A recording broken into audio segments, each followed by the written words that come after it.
di hari ini. Karena kita tahu betapa besarnya kasih Tuhan, cinta Tuhan buat kita semua. Mari kita siapkan hati dan pikiran kita. Kita mau sungguh-sungguh merasakan hadirat Tuhan di tempat ini. Terima kasih Tuhan Yesus, haleluya. Sungguh kuasa-Mu tidak terbatas dalam hidup kami Tuhan. Sungguh kasih dan cinta-Mu benar-benar tak terbatas. Dahulu sampai sekarang kasih-Mu tetap sama, menyertai kami, memelihara hidup kami. Terima kasih Tuhan Yesus. Terima kasih Bapa. Haleluya Yesus. Haleluya. Kagumi cara-Mu mencintaiku, Kau ada di cerita proses hidupku. Di titik terendahku Kau hadir Tuhan mengangkatku. Ku tahu Kau tak menyerah akan hidupku. Katakan ku kagumi, jemaat saya undang untuk bangkit. Kagumi, haleluya Yesus. Cara-Mu mencintaiku, Kau ada di cerita proses hidupku. Di titik terendahku Kau hadir mengangkatku. Ku tahu Kau tak menyerah akan hidupku.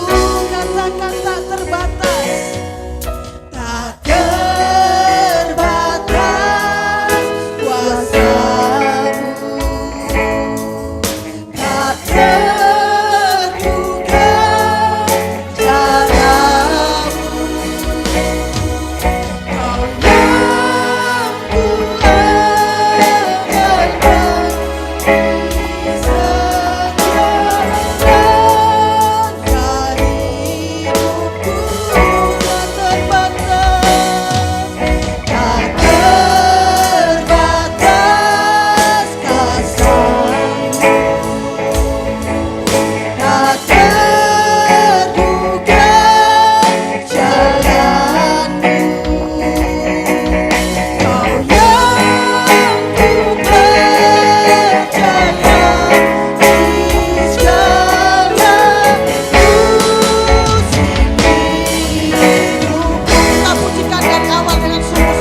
Kami yakin dan percaya Engkau Allah yang berkuasa, bahkan penuh kuasa. Oleh sebab itu pada saat pagian jikalau kami boleh datang kepadamu, semata-mata bukan karena kuat dan gagah kami. Engkau mendorong kami supaya roh kami menjadi roh yang hidup, roh yang senantiasa meluap-luap mencari Engkau. Oleh sebab itu tolong kami di saat kami datang kepadamu, biarlah kami datang dengan segenap hati, dengan sungguh-sungguh, dengan motivasi yang benar. Kami yakin dan percaya Engkau sanggup melakukan segala sesuatunya bagi kami yang tidak mungkin menjadi mungkin. Amen. Karena kami tahu bahwa Allah yang kami sembah adalah Allah yang hidup, bukan Allah yang mati. Oleh sebab itu ajar kami, tuntun kami, bawa kami semakin hari semakin mengerti akan Engkau. Oleh sebab itu kami bersyukur Engkau sudah pimpin dalam 1 minggu ini. Jikalau kami boleh berkumpul bersama-sama, rencanamu adalah rencana yang terbaik bagi kami. Oleh sebab itu Tuhan, pada saat pagi hari ini Engkau satukan hati kami, satukan roh kami. Kami minta di dalam nama Yesus, jikalau masih ada roh-roh yang tidak sesuai dengan Engkau, kami minta di dalam nama Yesus, kiranya Engkau jauhkan daripada kami, supaya kami boleh melihat akan Engkau, boleh melihat kemuliaan-Mu terjadi atas kami. Oleh sebab itu pimpin ibadah kami dari permulaan hingga pertengahan. Kami minta di dalam nama Yesus, supaya Engkau senantiasa ditinggikan dan dimuliakan. Kami serahkan buat setiap anak-anak-Mu, umat-umat-Mu yang ambil bagian dalam pelayanan ini. Kiranya Engkau tutup bungkus dengan kuat kuasa Tuhan, supaya kasih-Mu, kuasa-Mu sendiri yang hadir tengah-tengah kami, sehingga pada saat pagi hari kami datang tidak sama di saat kami pulang. Oleh sebab itu Tuhan, kami minta biarlah otoritas-Mu ada tengah-tengah kami. Kami serahkan buat setiap orang-orang yang mainkan musik, song leader, singer, bahkan WL, biarlah Engkau tetap memberkati mereka. Biarlah kasih-Mu, kemurahan-Mu senantiasa nyata di dalam kehidupan mereka.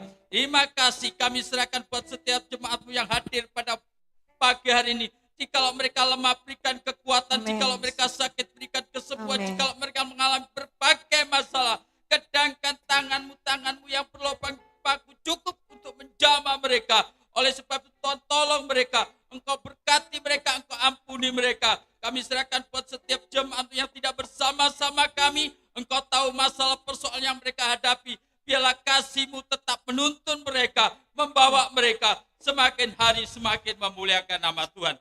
Terima kasih Bapa, pimpin kami pada saat pagi ini di dalam nama Yesus. Haleluya, amin. Kami buka di dalam Mazmur pasal yang ke-9 ayat yang ke-3, demikian bunyinya. Aku mau bersyukur dan bersukacita karena Engkau. Bermazmurlah bagi nama-Mu, ya Maha Tinggi. Puji nama Tuhan. Berikan tos kanan, kiri, depan, belakang. Katakan, ayo berjalan bersama Tuhan.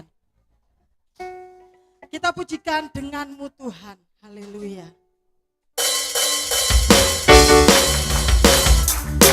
Haleluya Yesus.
benar-benar bersorak merayakan hadirat Tuhan di tempat ini. Kita pujikan ajaib Kau Tuhan. Sungguh-sungguh Tuhan ajaib. Pujian yang sangat memberkati saya yaitu di mana Tuhan sungguh-sungguh ajaib. Haleluya Yesus. Haleluya. Kita bersorak buat Tuhan. Haleluya. Yesus. Oh haleluya. Terbayang kebesaran dan tak terbanding kekuatanmu Tuhan. Kau megah bagiku. Segenap jiwa dan pengharapan aku serahkan untuk rencanamu Tuhan. Kau raja atasku. Hanya Kau yang layak ditinggikan. Suara yang terbaik ya Tuhan.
Jemaat saya persilakan untuk duduk. Saya berikan ruang kesaksian untuk menyaksikan cinta kasih Tuhan di sepanjang hidup kita. Puji nama Tuhan. Beri tepuk tangan buat Pak Sugeng. Haleluya. Salam. Sebenarnya yang bersaksi itu bukan saya. Sebenarnya Bu Yuni. Tapi podo ae ya. Suami istri. Tapi memang suami itu harus mendukung, istri harus mendukung. Kalau sama-sama dukung enak, saudara. Tapi kalau tidak dukung itu repot ya. Karena itu saya bersyukur kepada Tuhan, Tuhan itu baik, Tuhan itu mulia. Ya, jikalau sampai hari ini kami ada, ini bukan karena kuat dan gagah kami, tapi karena Tuhan. Dalam 1 minggu ini, ya dalam 1 minggu ini, ya, bukan berarti kalau diberkati Tuhan tidak ada masalah. Ya, yang intinya gini, kita dipanggil Tuhan untuk bersaksi. Betul nggak? Kalau di sini aja tidak berani, apalagi di luar. Ya. Ini penting. Karena kita dipanggil, Tuhan katakan, kamulah saksi-saksiku. Ya, kamulah saksi-saksiku. Jangan sampai di luar kita tidak berani saksi. Karena kita selalu dihadapkan dengan berbagai masalah, persoalan silih berganti yang seakan-akan tidak ada batasnya. Dalam 1 minggu kemarin, ya toh, ada, ya memang Tuhan berkati, tapi juga Tuhan hadapkan tantangan. Ya. Tidak ada hujan, tidak ada angin, saudara. Memang kadang-kadang HP ini juga bisa menjadi masalah, khususnya bagi anak muda. Ya.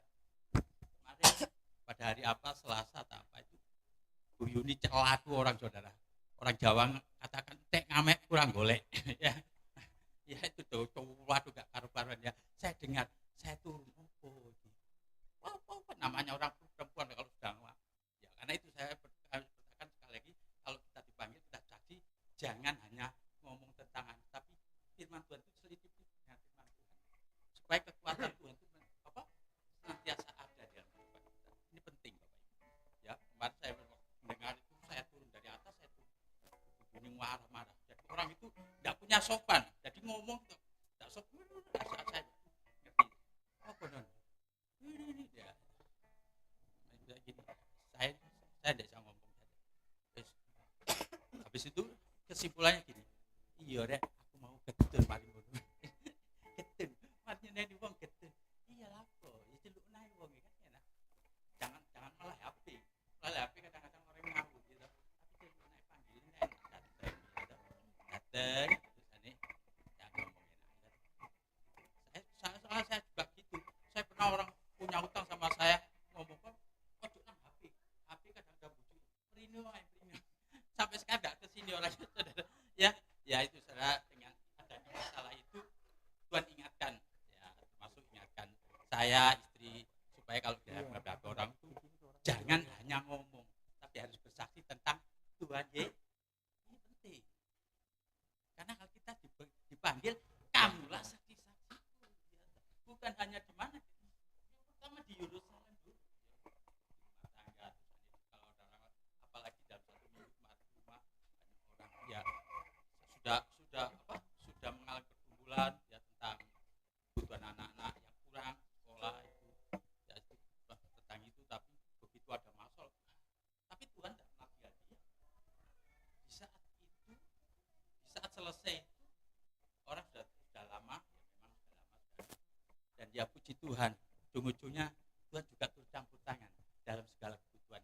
Apa yang menjadi kebutuhan Ibu Yuni, termasuk kebutuhan anak-anak sekolah ini dari TK, SD, SMP, bahkan SMA, semuanya ditutup, saudara. Ya, ini nggak gampang juga. Saya kalau ada apa-apa, saya selalu ngomong begini. Saya melihat sesuatu, saya ngomong. Ya, karena itu perlu dukungan. Bapak perlu didukung, ibu perlu didukung. Karena itu saya melihat sesuatu, kalau saya ada sesuatu, saya selalu ngomong sama ibu. Nah, itu. Karena itu kalau sampai hari ini kami ada, kami boleh bersaksi, itu bukan karena saya, bukan karena tapi karena Tuhan turut campur tangan. Karena itu sekali lagi sebenarnya banyak yang saya saksikan, tetapi saya melihat sesuatu yang baru yang Tuhan nyatakan. Ya, seakan-akan apa yang saya katakan ini seakan tidak mungkin bagi manusia, tapi mungkin bagi Allah. Karena itu orang yang senantiasa mendekat kepada Tuhan, Tuhan tidak segan-segan melakukan apa yang Tuhan mau. Oleh sebab itu biarlah melalui kesaksian yang kami singkat. Karena itu sekali lagi kalau kita dihadapkan orang, ayo kita sedikit bersaksi supaya nanti di gereja saksi. Ya, men? Ini penting. Nah, gereja orang itu sudah banyak ini. Kalau tidak ada saksi terus ya apa? Ya toh? Bapak Gembala juga perlu pemasukan bareng-bareng Bapak Ibu semua. Ya toh? Supaya ini menjadi kekuatan. Karena kekuatan kita itu terbatas. Tetapi kekuatan Allah tidak pernah terbatas bagi orang yang berharap dan bersandar kepada Tuhan. Sekali lagi, jangan batasi kuasa Tuhan untuk melakukan apa yang Tuhan mau di dalam kehidupan kita, dalam rumah tangga kita. Ya,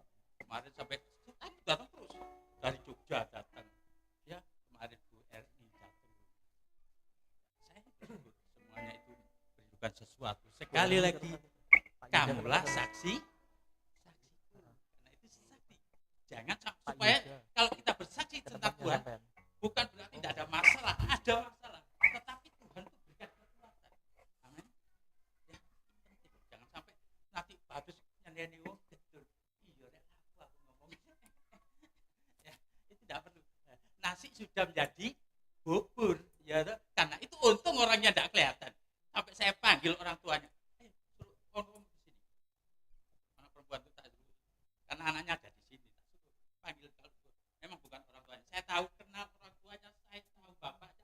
Saya injili, ternyata dia temannya. Ya, nah, saya kan lama tinggal di Siwalan Kerto 7 tahun. Tahu seluk beluknya Siwalan Kerto tahu. Ya, karena saya tidak heran kalau sampai ada orang tidak kenal moro-moro yang mulutnya nyotrot kayak gitu. Tidak ada remnya. Ya, itu saya sadar. Ibu ini kan nggak tahu.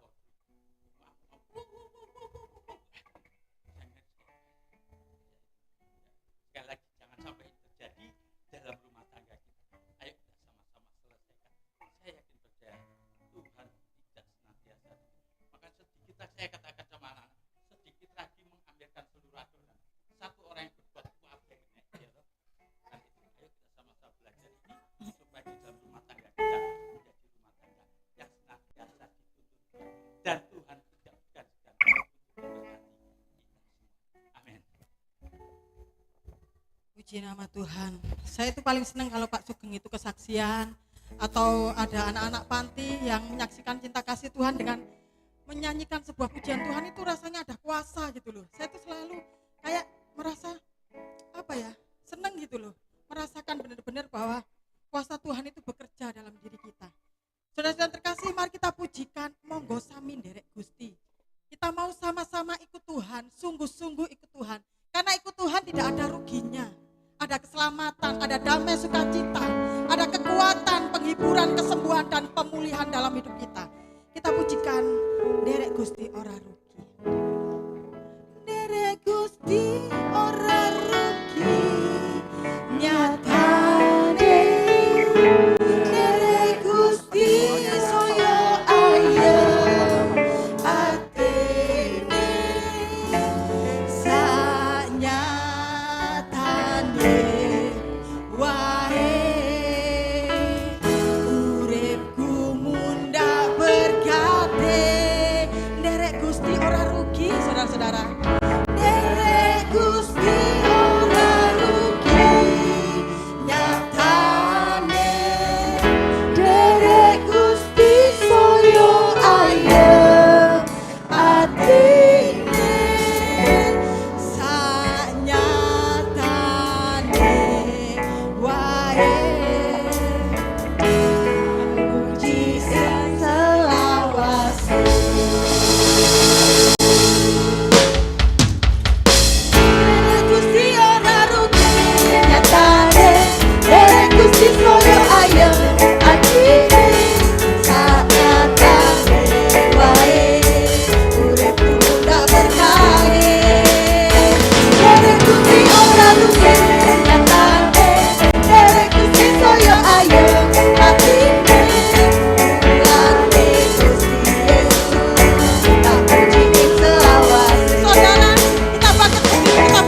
Kami mau mengenal-Mu Bapa. Bukan sekedar mengenal biasa, tapi benar-benar mengenal-Mu, merasakan pribadi-Mu dalam hidup kami. Secara mata jasmani kami tidak melihat-Mu Tuhan, tapi kami merasakan hadirat-Mu dalam hidup kami. Haleluya Yesus. Terima kasih Tuhan. Terima kasih Yesus. Haleluya. Bila ku buka mataku dan melihat wajah-Mu,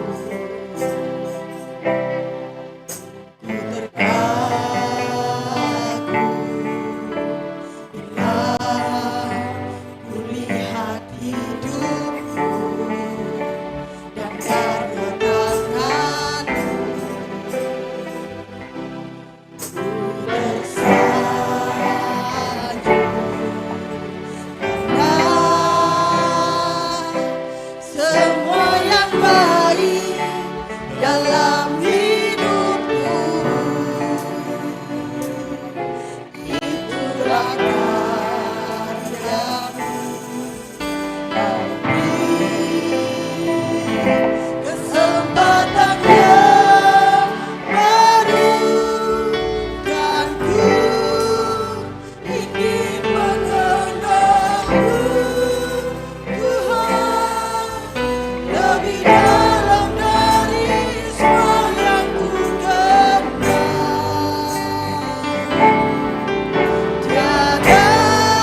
Terima kasih Bapa, terima kasih Yesus, terima kasih Roh Kudus.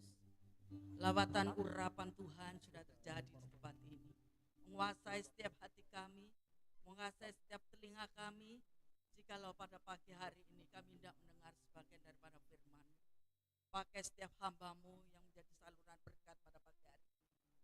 Kuasai mulut lidah hamba-Mu, setiap apapun yang disampaikan firman Tuhan ini boleh menjadi kekuatan dalam setiap jemaat yang hadir pada pagi hari ini. Kami bersyukur dan terima kasih Tuhan. Kami mau sambut firman-Mu dengan ucapan syukur. Kami mau sambut firman-Mu dengan hati, pikiran, jiwa kami. Biarlah setiap kami pribadi lepas pribadi menjadi saksi-saksi-Mu yang hidup, jadi alat kemuliaan-Mu dimanapun kami berada, dimanapun kami ada. Tuhan, Engkau pakai kami semua. Biarlah kasih kemurahan Tuhan dan keagungan Tuhan turun atas kami semua. Kami bersyukur urapi kami semua Tuhan. Biarlah firman-Mu tidak berlalu begitu saja, tapi boleh firman-Mu Tuhan menjadi kekuatan dan menjadi berkat dalam setiap langkah kehidupan kami. Terima kasih Bapa dalam surga, terima kasih Engkaulah jawaban di atas segala jawaban dalam kehidupan kami pada pagi hari ini. Berkati hamba-Mu, pakai hamba-Mu, kemana hamba-Mu pergi, kemana hamba-Mu ada. Kami bersyukur dan terima kasih. Kami sambut firman Tuhan dengan ucapan syukur. Haleluya, amin.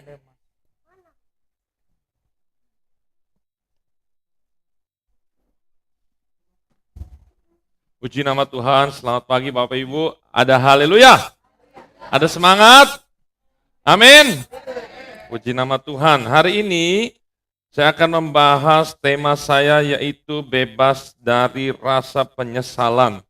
Nah Bapak Ibu, percaya atau tidak, semakin kita tua, semakin banyak hal-hal yang disesali oleh manusia tersebut. Semakin kecil, dia akan semakin sedikit atau bahkan tidak ada. Tetapi semakin manusia itu bertambah umurnya, ada banyak kejadian-kejadian yang dia lalui, semakin banyak juga dia melakukan kesalahan. Coba, jawab dengan jujur, nggak usah ya di dalam hati kita semua, jawab kepada diri kita semua. Apakah kalau kita diberi kesempatan, kira-kira satu kali dalam seumur hidup, ada nggak yang ingin kita ubah? Jawab nggak usah masalahnya, tetapi ada atau tidak ada? Ada ya? Sepertinya semua manusia yang hidup, ada hal yang dia ingin ubah. Baik saya maupun Bapak Ibu. Baik sekaliber tokoh-tokoh Alkitab, mulai dari Abraham. Mungkin kalau Abraham sampai hari ini hidup di dunia, dia akan berkata, Tuhan, saya menyesal menikahi hamba saya. Karena ternyata di akhir zaman terjadi perpecahan dan keributan, peperangan, kematian. Mungkin dia akan memilih, saya tetap akan memilih Sarah, istrinya. Bahkan Daud pun, dia berapa kali melakukan kesalahan dan dosa, kalau diulang, mungkin dia katakan, Tuhan saya menyesal menghitung bangsa Israel ini, tentara-tentara ini. Lihat. Setiap manusia punya kesalahan. Kalau dia tidak punya kesalahan, saya yakini dia bukan manusia. Tetapi bukan berarti kita mau berkompromi dan mengulangi kesalahan itu. Nah Bapak Ibu, apa itu penyesalan? Ternyata penyesalan itu adalah suatu perasaan sedih. Atau juga bisa kecewa. Dua menjadi satu, sedih dengan kecewa. Setelah melakukan kesalahan di masa lalu, nggak ada namanya penyesalan itu di masa mendatang. Nggak mungkin. Penyesalan selalu berada posisinya di mana? Di masa lalu. Tetapi Bapak Ibu, hari ini saya akan berikan sesuatu yang luar biasa, yaitu ada 2 macam jenis penyesalan. Penyesalan yang pertama adalah penyesalan yang positif. Kedua adalah penyesalan yang negatif atau sifatnya penyesalan palsu. Jadi ada 2 nih. Ada manusia ketika menyesal justru mendatangkan kebaikan. Tetapi ada penyesalan justru tidak mendatangkan apa-apa, tidak membuahkan apa-apa. Yang pertama kita lihat penyesalan sejati atau penyesalan positif, yaitu adalah penyesalan yang ketika dia melakukan kesalahan, diakhiri dengan bertobat. Katakan bertobat. Katakan kiri kananmu bertobat. Tadi kesaksiannya Pak Sugeng, saya tanya sama Noel, apa artinya? Oh, menyesal katanya. Tadi kan pakai bahasa Jawa Pak ya. Iya. Ngomong terlalu cepat tanpa diolah oleh pikiran, ujung-ujungnya menyesal. Ini dia. Penyesalan yang positif, yaitu penyesalan yang diakhiri dengan bertobat. Tetapi penyesalan yang kedua, palsu ini, merasa menyesal hanya karena akibatnya. Hanya karena akibatnya, bukan karena dia melakukan itu. Ini salah satu contohnya nih. Saya menyesal. Kenapa saya pilih Thailand? Harusnya saya pilih Indonesia kemarin, pasang taruhan. Ya kan, kemarin Thailand sama Indonesia berapa kosong? 1-0 kan? Dia berpikir, Indonesia kalah. Dia pasang bola, taruhan itu, misalnya 1 juta. Dia pasang Thailand. Ternyata Indonesia menang. Dia menyesal pasang bola. Karena dia kalah. Bukan itu. Harusnya penyesalan yang mendatangkan pertobatan, dia menyesal karena dia sudah bertaruh judi. Tapi kalau yang palsu, karena kalah. Lah beda cerita kalau menang, menyesal enggak? Enggak. Padahal biang masalahnya bukan taruhan menang atau kalah, tetapi kepada judinya. Ini dia yang penyesalan palsu. Ya. Aduh, saya menyesal. Kenapa ya? Kemarin saya diajak ke tempat dugem, saya nggak mau. Kok saya ada deg-degan, sekarang katanya enak, sekarang saya menyesal. Nah itu menyesal yang nggak mendatangkan apa-apa. Justru menjerumuskan itu nanti besok-besok ketika diajak, supaya tidak menyesal, dia akan ikut. Ini penyesalan ada yang positif, tetapi penyesalan ada yang mendatangkan kehancuran. Lihat, contohnya nih. Matius 27 ayat 3. Pada waktu Yudas menyerahkan dia, ini yang negatif Bapak Ibu. Melihat, ayo lanjut, bahwa Yesus telah dijatuhi hukuman mati, Yudas itu menyesal. Lalu ia mengembalikan uang 30 perak itu kepada imam-imam. Nah itu, dia dilemparkan. Ini dia sepertinya bagus, menyesal. Tapi menyesalnya dia dengan apa? Mengakhiri cara hidupnya dengan gantung diri. Ini yang tidak dimau Alkitab. Ketika banyak artis-artis Korea udah ganteng, cantik, kaya dan segala macam di Jepang, mereka sudah luar biasa semua perfect karena masalah sesuatu, menyesal dia, masalahnya sepele, menyesal karena dia tidak bisa memperbaiki kesalahannya, dia terjun. Lihat. Ini tidak boleh terjadi di dalam kehidupan orang Kristen. Jangan sampai ada orang Kristen mati bunuh diri. Karena nanti saya pusing khotbahnya. Betul. Apa saya mau bohong di khotbah? Saya bilang, Bapak ini masuk surga. Yang lain semua, enggak mungkin.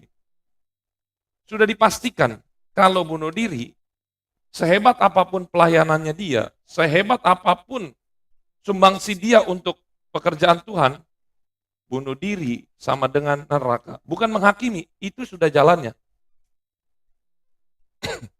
Sudah jalannya seperti itu. Jadi kalau kita merasa, saya tanya, seringkali mereka berkata, oh saya mau bunuh diri. Kenapa sih? Supaya kalau bunuh diri itu, saya bisa mengakhiri masalah saya. Saya bilang, kamu kena prank nanti.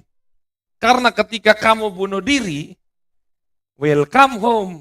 Inilah masalah yang benar-benar sebenarnya. Yaitu apa? Api neraka.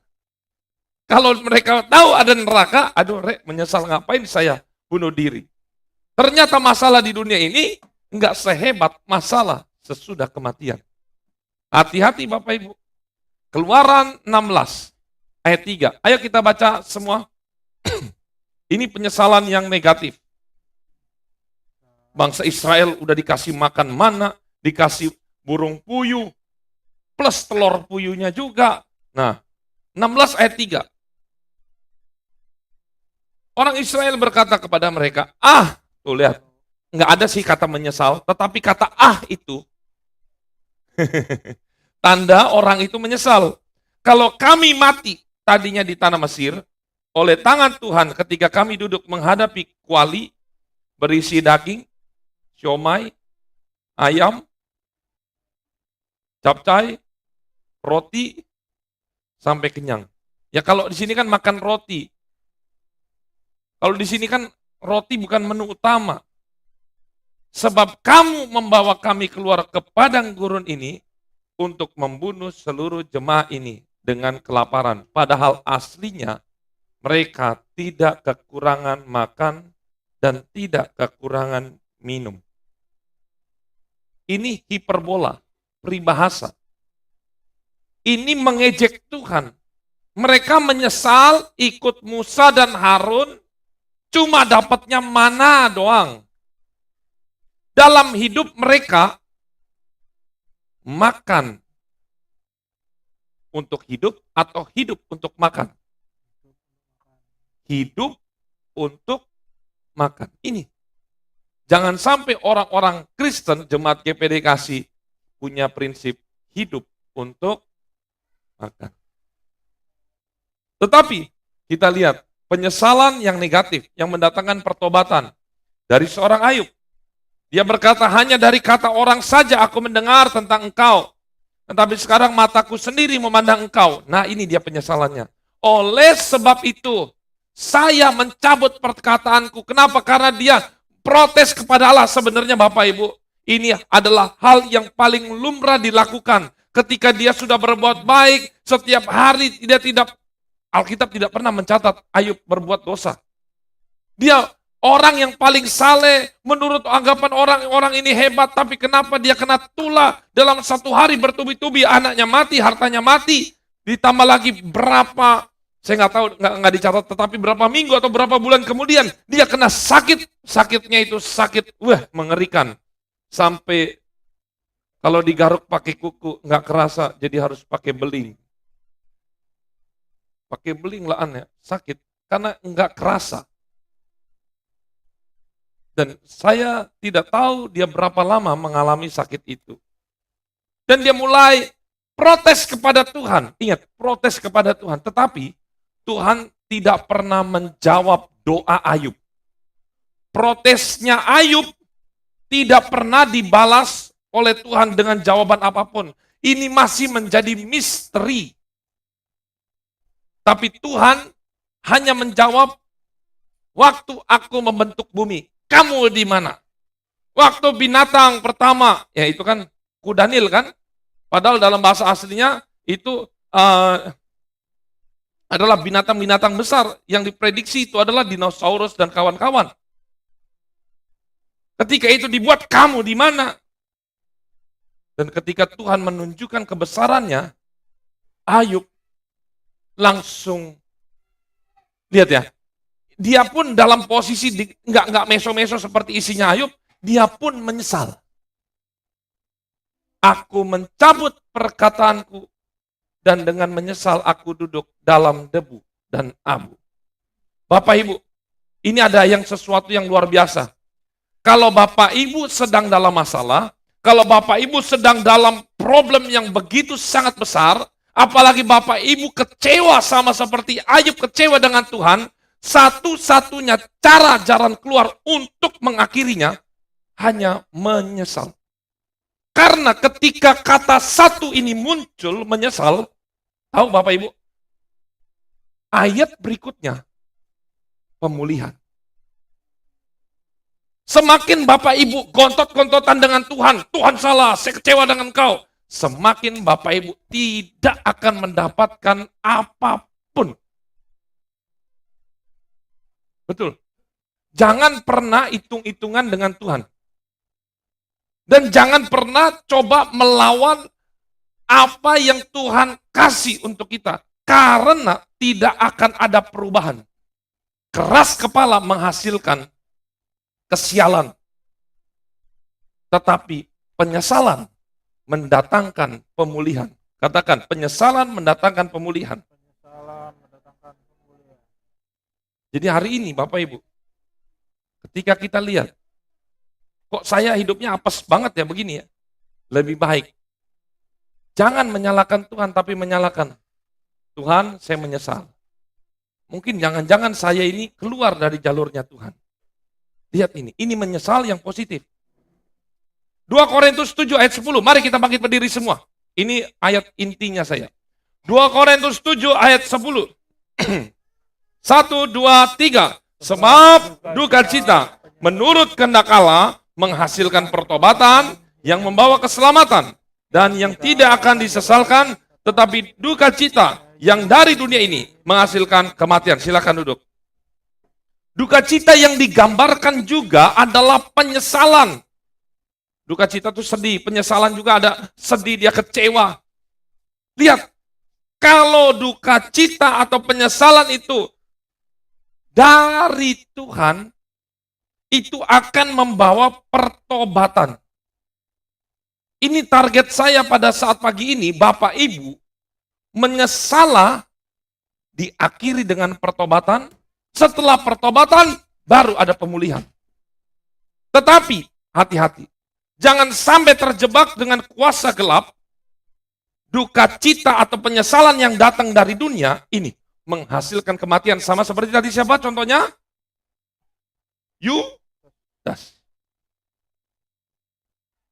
Berikutnya, dampak negatif penyesalan ini yang paling fatal. Saya kasih di nomor 1.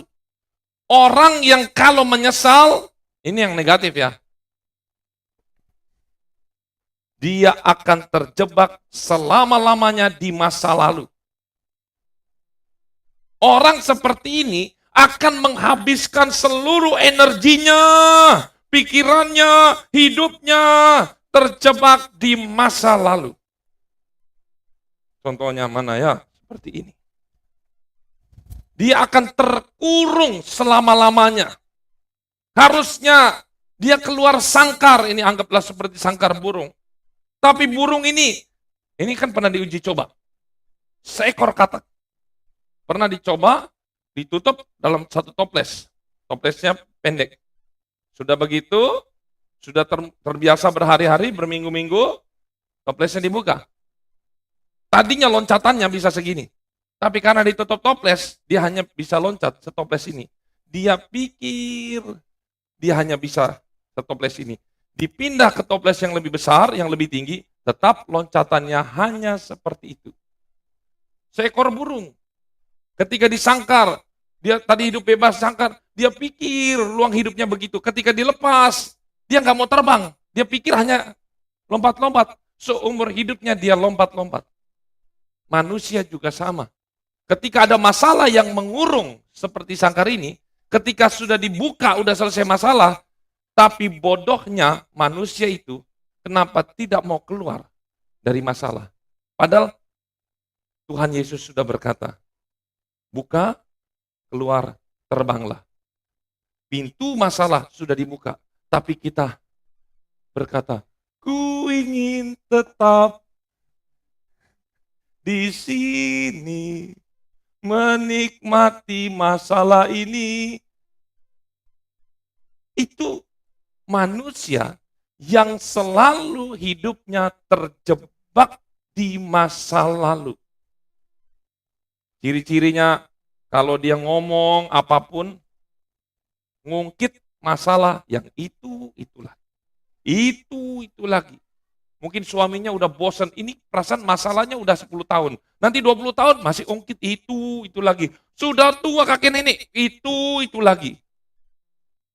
Saya lihat di Instagram, pasang suami istri masuk lift. Kemudian ada cewek mau masuk begitu, ditahan sama suaminya, kan baik ya. Terus orang itu, wanita itu bilang, terima kasih. Nah itu. Cuman karena begitu, setiap mau apa, mau kemana, dibantuin, terima kasih, diolok terus. Ini namanya manusia jenis seperti ini senang hidup, menghabiskan energinya di masa lalu. Hati-hati Bapak Ibu. Bapak Ibu ada di masa ini, tetapi sebenarnya pikirannya, energinya, itu di masa lalu. Yesaya 43 ayat 18. Ada yang ketutup tuh. Mungkin saya nggak tahu itu ketutup kenapa. Berarti kita harus buka, nanti ada yang missing. Coba kita buka semua Yesaya 43 ayat 18. Ada ayatnya nih, bagus untuk Bapak Ibu baca. Yesaya 43 ayat yang ke-18. Sudah ketemu, katakan amin. Oh cepat, 1, 2, 3. Firman-Nya, janganlah ingat-ingat hal-hal yang dahulu. Jangan perhatikan hal-hal dari zaman purbakala. Katakan kiri kananmu, nggak usah ingat-ingat. Ingat-ingat yang positif, tapi nggak usah ingat-ingat yang negatif. Amin. Nanti kalau ribut, itu lagi yang keluar. Kok tidak kreatif? Katakan kiri kananmu, yang kreatif dong. Lagi-lagi itu. Ceritanya selalu cerita nostalgia. Itu lagi. Terus. Hati-hati Bapak Ibu. Saya taruh ini di nomor 1.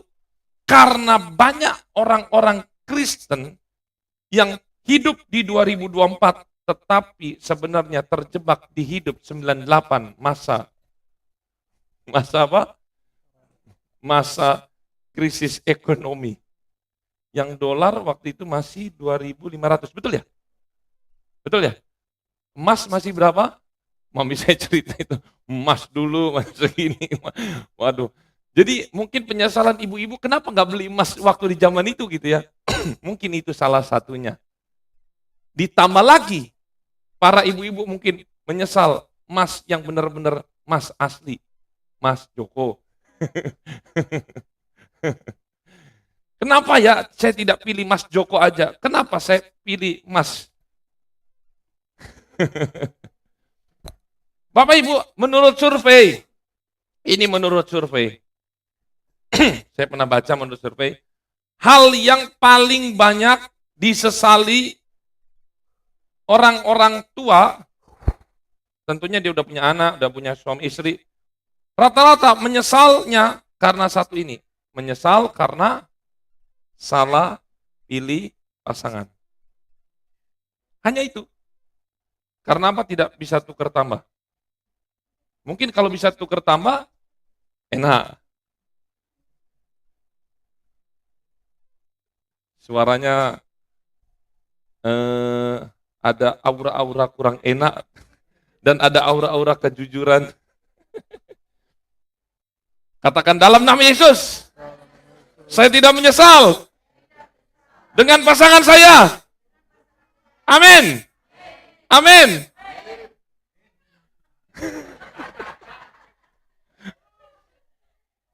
Sebenarnya Bapak Ibu, tadi malam saya sudah saya ngomong sama istri saya akan membuat, saya senang dengan teologi karena kemarin kan saya bilang bahwa penulis Alkitab mulai Injil Matius, Markus, Lukas, Yohanes, ini adalah orang-orang yang hidup sejaman dengan Yesus. Kemarin ada namanya yang dari sebelah itu, Maya Estianti kalau nggak salah, sama Ustadz siapa begitu. Dia bilang, semua penulis Alkitab itu nggak ada yang hidup sejaman. Wah, saya jengkel ini. Kok tahu dari mana? Itu sebenarnya saya pengen bahas tentang itu. Kita pengen gali Markus itu siapa, Lukas itu siapa. Tapi sepertinya ini yang lebih urgent. Biar Markus tunggu aja sama Lukas. Ini dulu. Jangan terjebak di masa lalu. Amin. Mungkin kita nggak pernah ngomong sama pasangan kita. Tapi setiap berantem, ingat mantan. Hati-hati. Amin. Bukan nggak ada amin. Amin. Amin apa? Ingat mantan. Yang kedua, dampak negatif penyesalan, yaitu adalah perasaan yang tidak bahagia. Shalom. Ini, kepura-puraan. Perasaan tidak bahagia. Bapak Ibu, hati-hati. Penyesalan itu akan membuat apapun yang dia kerjakan itu tidak berguna, itu tidak menyenangkan. Dia sudah kerjakan apapun, prestasinya, apanya, di depan itu karirnya itu, wah pialanya banyak, prestasinya banyak. Tetapi dia tidak bisa hidup bahagia, karena apa? Karena ternyata penuh kepalsuan. Menyesal, ada satu titik dia ingat, saya menyesal. Jadi semuanya itu hancur. Sama seperti tadi kesaksian, susu dirusak apa? Setitik, susu sebelanga dirusak, setitik nila. Karena nila setitik, rusak susu sebelanga. Itu dia. Jadi hancur semuanya. Ini, hati-hati. Penyesalan yang negatif akan mendatangkan perasaan tidak bahagia. Lanjut, perasaan negatif. Dampak penyesalan itu yang ketiga adalah orang tersebut akan kehilangan peluang. Tahu ya peluang? Hilang kesempatan. Karena dirinya terlalu fokus kepada penyesalan. Sehingga peluang-peluang, kesempatan-kesempatan yang baru dia lewat. Karena terlalu banyak melamun. Katakan melamun. Katakan kiri kananmu, jangan melamun. Melamun itu apa? Mikirin dulu aja. Hati-hati. Jika seseorang terjebak dalam masa lalu, mungkin mereka tidak menyadari atau memanfaatkan peluang yang ada saat ini. Berikutnya, dampak negatif penyesalan. Yang keempat adalah sering mengalami gangguan kesehatan. Ini akibat-akibatnya. Dia menyesal,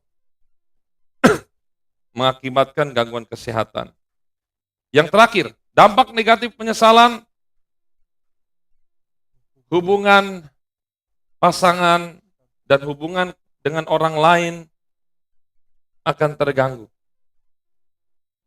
Jadi ada 5 hal ini yang harus kita perhatikan. Kalau begitu, cara langkah-langkah kita mengatasi supaya bukan mengatasi kita tidak akan pernah menyesal, bukan.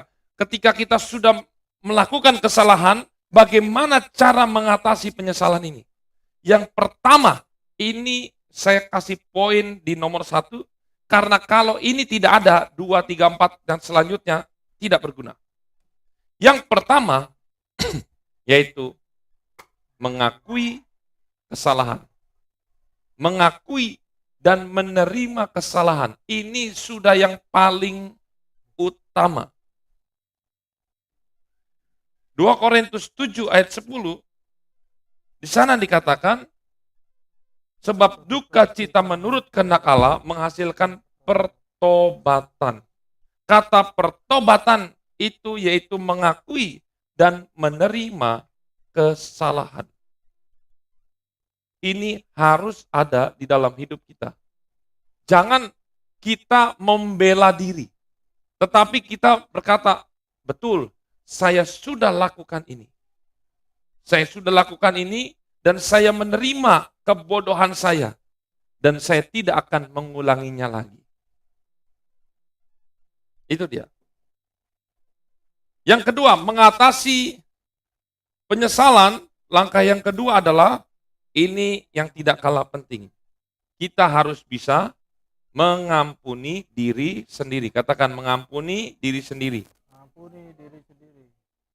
Karena ada banyak orang ketika dia menyesal, justru yang dia lakukan adalah menyakiti diri sendiri. Sebagai rasa, oh karena saya ini jelek, karena saya ini buruk, karena saya ini bodoh, saya harus menghukum diri saya.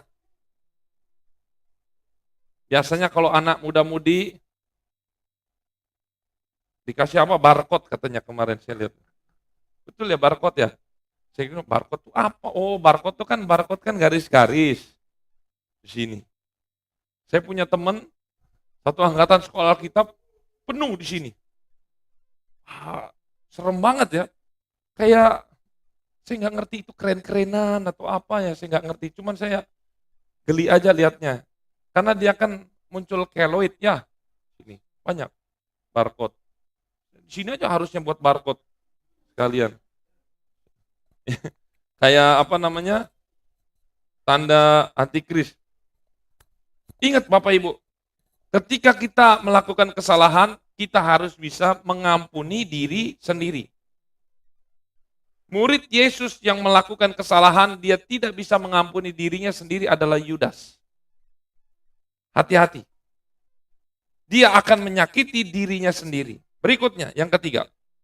Langkah-langkah mengatasi penyesalan. Tuh, kita harus bisa menentukan tujuan baru. Jadi yang harus kita lakukan adalah fokuskan energi kita, kekuatan kita pada tujuan. Jadi mobil itu kan didesain kacanya besar. Itu gambaran masa depan. Dan ada kaca spion. Kalau truk nggak ada yang di tengah, nggak berguna. Karena nggak mungkin kelihatan. Ya. Kanan kiri itu dilihat sesekali, tidak boleh terlalu sering dilihat. Tetapi yang harus sering dilihat adalah kaca yang besar, itu adalah masa depan. Jadi diri kita harus benar-benar fokus. Kita fokus, besok nanti anak saya sekolah SMA, target saya uang kekumpul segini, anak saya nanti menikah, target ini begini. Itu yang harus diurusin. Fokus. Jangan yang belakang-belakang ini yang diurusin. Jangan pernah menikah kalau kita tidak pernah selesai dengan diri kita sendiri. Itu akan merugikan pasangan kita. Menikahlah dengan orang-orang yang sudah selesai dengan dirinya sendiri. Awas. Karena ketika orang sudah selesai dengan dirinya sendiri dan mereka menikah, itu pun masih banyak masalah. Apalagi bermain-main dengan orang yang tidak selesai dengan dirinya sendiri di masa lalu. Itu akan merepotkan. Makanya seringkali ibu-ibu punya anak 2, tambah lagi anaknya 1. Suaminya jadi anaknya. Karena tidak dewasa. Dia belum selesai dengan masa lalunya. Saya nggak menyalahkan, cuma saya agak geli aja. Kalau misalnya bapak-bapak gitu, mainannya masih Tamiya-Tamiyaan gitu. Saya bilang, ini masa kecilnya tuh nggak pernah main tah. Maksudnya itu kan hal-hal yang sudah lewat gitu loh. Itu masalah kecil, tapi dia masih suka begitu. Ya oke lah itu hobi. Cuman setidaknya harus bisa menentukan skala prioritas. Bisa nggak seseorang itu menentukan skala prioritas dan dia bisa menyelesaikan semuanya sehingga rumah tangganya itu tidak ada masalah? Itu dia. Berikutnya, langkah-langkah untuk mengatasi penyesalan yaitu melatih kecerdasan spiritual. Dua yang terakhir ini. Melatih kecerdasan spiritual. Saya sudah pernah kasih ini berapa bulan lalu. Ada banyak macam-macam kecerdasan, tetapi yang saya akan kasih tahu, kalau kita mau mengatasi penyesalan, kita harus melatih kecerdasan spiritual dengan doa dan membaca Alkitab. Mazmur 1 ayat 2. Kesukaannya ialah Taurat Tuhan dan merenungkan itu siang dan malam. Jangan merenungkan sinetron siang dan malam, tapi renungkan Alkitab. Yang terakhir, yang kelima. Ini yang gak kalah penting. Kita harus cari dukungan orang-orang di sekitar, carilah komunitas. Ketika kita terjebak dalam masalah, kita sudah terpuruk, jangan menyendiri. Kesalahan orang-orang Kristen ketika ada masalah tiba-tiba ngilang. Dari gereja tiba-tiba nggak ada dia. Loh, ibu itu mana? Bapak ini mana? Setelah dibesuk, kenapa Bu? Ya ada masalah. Ya justru kalau ada masalah, jangan menghilang. Menghilang itu sendiri tidak menyelesaikan masalah. Bapak Ibu, dikerjakan rame-rame itu jauh lebih cepat selesainya. Kita harus butuh konselor, kita harus butuh teman, kita harus butuh keluarga. Ingat, manusia itu lebih baik, lebih dari satu. Jangan pernah mengatasi masalah hanya sendiri. Ini biasanya kesalahan banyak orang-orang adalah ketika menghadapi masalah, dia lari dari komunitas yang sehat. Pesan firman Tuhan pada pagi ini. Yang pertama, tidak ada kesalahan yang terlalu besar untuk diampuni oleh Tuhan. Katakan amin. Setiap hari adalah kesempatan baru untuk memperbaiki dan menjadi lebih baik. Dan yang terakhir, cuma satu. Kesalahan yang tidak bisa diperbaiki. Cuman satu. Yaitu salah pilih juru selamat. Kalau salah pilih pasangan hidup, menyesalnya ya paling 50 tahun, 60 tahun, sampai mati intinya. Tapi kalau salah pilih juru selamat, selama-lamanya. Oleh karena itu, siang ini, kita berpikir baik-baik. Apakah kita punya penyesalan dalam hidup? Kalau ada, bertobat. Mendekatkan diri kepada Tuhan. Saya yakin, saya percaya Tuhan akan pulihkan kita. Amin. Mari kita masuk di dalam doa.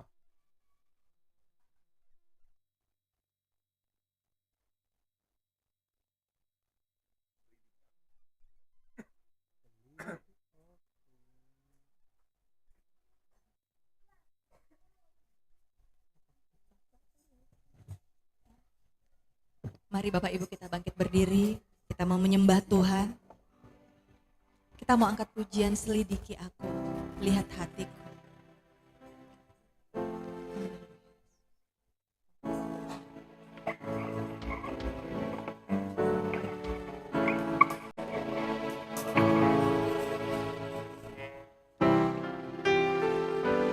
Selidiki aku, lihat hatiku. Apakah sungguh mengasihi?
Berkati kami dengan firman-Mu Tuhan. Berkati apapun yang menjadi kerinduan, pelayanannya, rumah tangganya, Kau pakai lebih lagi untuk hormat kemuliaan nama-Mu.